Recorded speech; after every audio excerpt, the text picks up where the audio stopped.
नमस्कार, मैं हूं संतोष कुमार द्विवेदी। आप सभी सत्संग प्रेमियों को, भक्तजनों को मेरे तरफ से यथाउचित अभिवादन स्वीकार हो। भक्तिमय वातावरण में आज बहुत ही रोचक कहानी लेकर उपस्थित हूं आप सभी के बीच। जी हाँ, माता सबरी की कहानी यानी राम भक्त सबरी की कहानी आप सभी के बीच सुनाने जा रहा हूं। आशा ही नहीं, अवितपूर्ण विश्वास है कि आप लोगों को अवश्य पसंद आएगा। जी हाँ, बहुत पहले की बात है। एक माता सबरी पिछले जन्म में एक रानी थी। राजा रानी बहुत अच्छे से रहते थे और एक बार वो जो है गंगा स्नान करने के लिए राजा अपने सैनिकों के साथ रानी को साथ लेकर गंगा स्नान गए करने के लिए इलाहाबाद के पास संगम प्रयागराज में। तो प्रयागराज के पास सभी संत वगैरह भी आए हुए थे। कुंभ का मेला लगा हुआ था और वहां पे सभी संतगण प्रवचन कर रहे थे। वहीं पास में ही राजा का शिविर लगा हुआ था। रात्रि का समय जब हुआ, सत्संग की इतनी अच्छी व्याख्या सुन करके, भगवान के प्रति प्रवचन सुन करके अचानक रानी आकर्षित हुई और राजा से बोला कि मैं सत्संग का प्रवचन सुनने जा रही हूँ, आप मुझे अनुमति दें। राजा ने कहा, नहीं, रानियों को इस प्रकार से संतों के पास नहीं जाना चाहिए। एक पर्दा है, उसको निभाना चाहिए। रानी ने लाख विनती की लेकिन राजा ने अनुमति नहीं दी और किसी तरीके से अपने आप को बहला फुसला के रोक रखा। और जैसे ही प्रातःकालीन बेला हुई, रानी से रहा नहीं गया क्योंकि जो संतगण थे वो बहुत अच्छे तरीके से प्रसंग प्रस्तुत कर रहे थे, जो दूर से आवाज आ रही थी। रानी का मन बेचैन हो गया और वह जो है राजा से बिना पूछे ही जो है वहां पे जाने लगी है। तब उसके मन में ख्याल आया कि अब मैंने राजा की अनुमति नहीं ली है तो पता नहीं राजा हमें दोबारा अपने महल में स्थान दें या ना दें, इसकी कोई गारंटी नहीं है। तब वह जो है माता गंगा को सुमरण करके उसी गंगा नदी में छलांग लगा दी और डूब करके खत्म हो गई। इधर सुबह हुआ और राजा जो है देखा कि रानी नहीं है यहाँ पर। सभी सैनिकों को ढूंढने के लिए लगा दिया गया लेकिन रानी नहीं मिली और शाम तक रानी की जो लाश है वो गंगा में फूल करके ऊपर आ गई।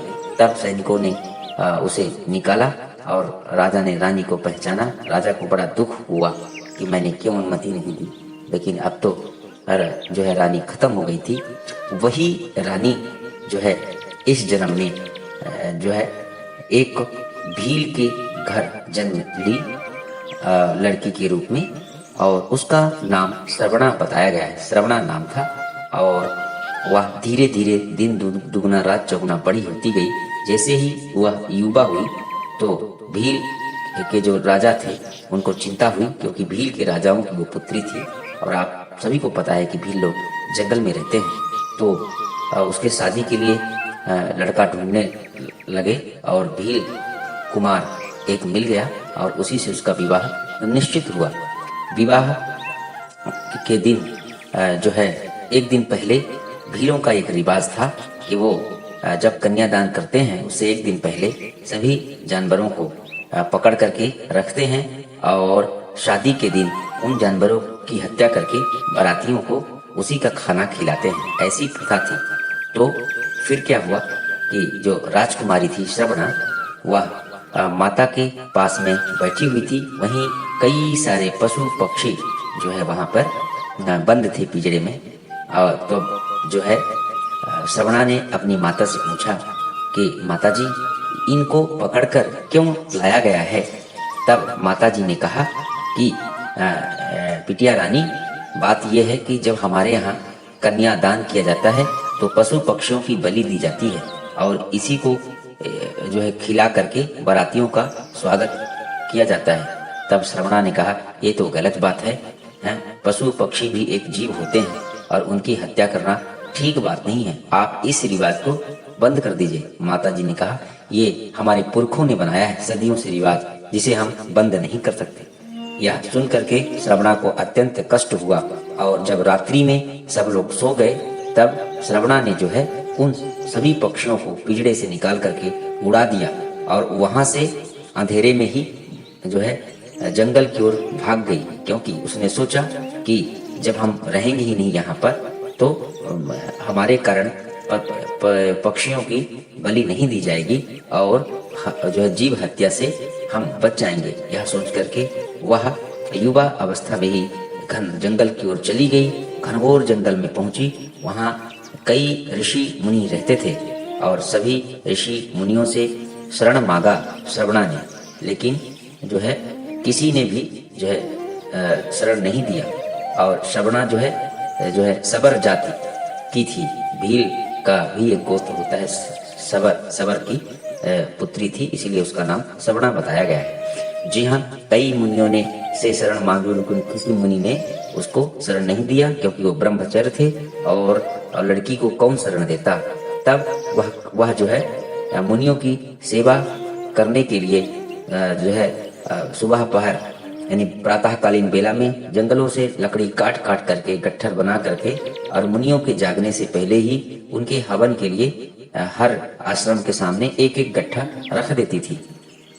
तो और उसी से मुनियों का हवन होता था और वह राम नाम जपती रहती थी।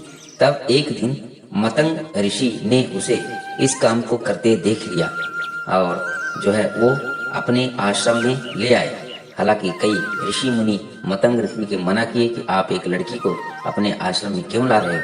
तब मतंग ऋषि ने कहा, आप नहीं जानते, हम जो है आत्मा देखते हैं, इस लड़की की आत्मा बहुत पवित्र है, देख नहीं रहे, कई वर्षों से यह लकड़ी काट काट करके हम लोगों की सेवा कर रही है। ऐसी पुनीत आत्माओं को शरण देना कल्याण का काम है।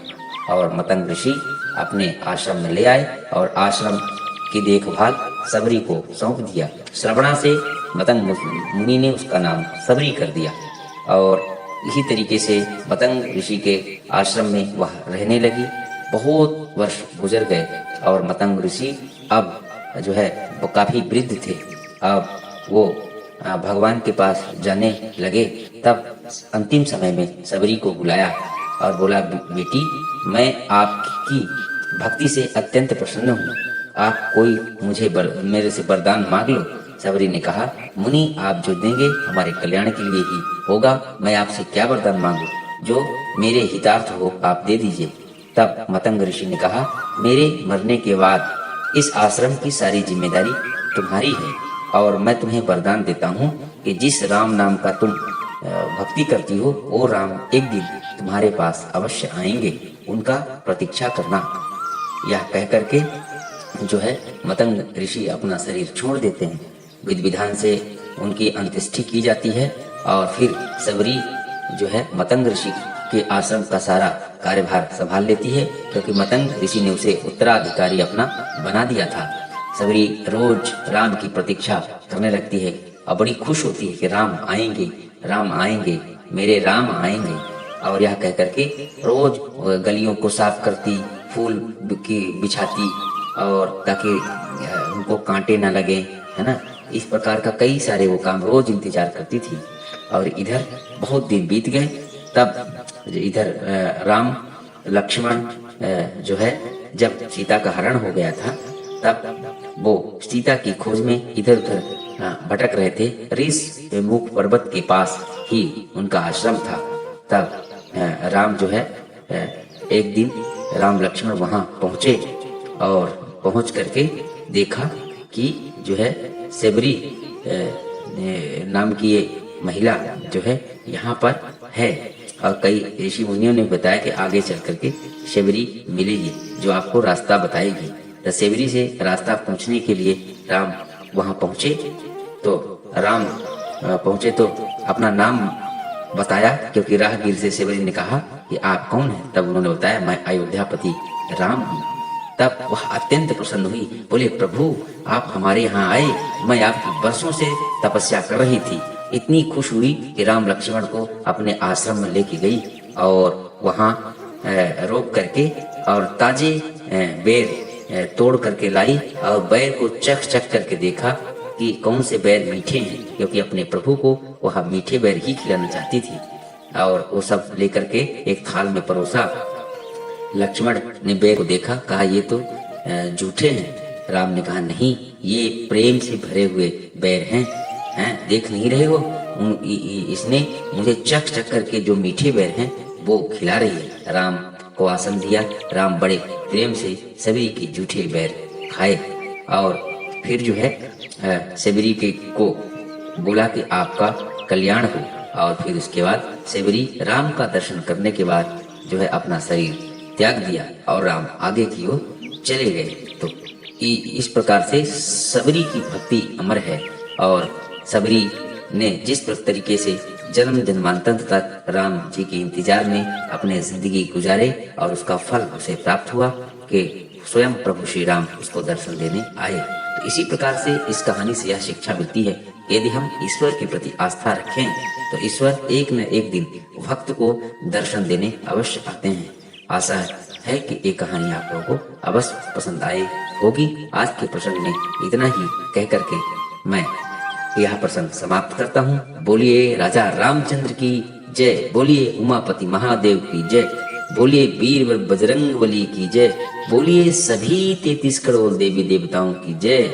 जय जय सीताराम। नमस्कार, संतोष कुमार द्विवेदी, देश की राजधानी दिल्ली से। धन्यवाद।